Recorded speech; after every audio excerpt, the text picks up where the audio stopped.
I am Daniel Joseph and the founder of Global Vision over Haiti today. We bought this land.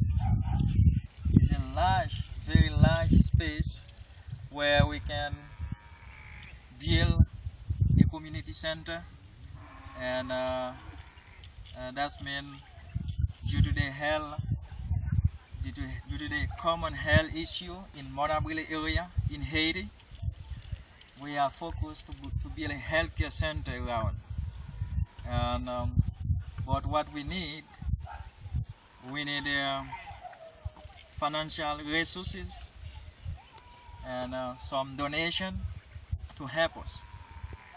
Is it's gonna be a big project.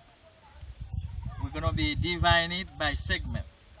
It's gonna be healthcare center and educational services building, and the next could be a church where we can have all the activities. People can worship and have healthcare services and educational services.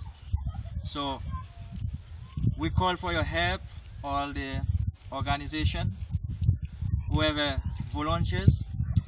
So we need all your assistance. So whenever possible, we are welcome you all. So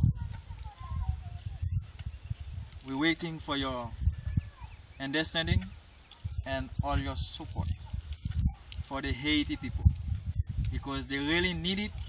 There is no healthcare services, there is no educational services, people are starving. So we're waiting for your voluntary services. So God will bless you all, because people really need it. Thanks you all.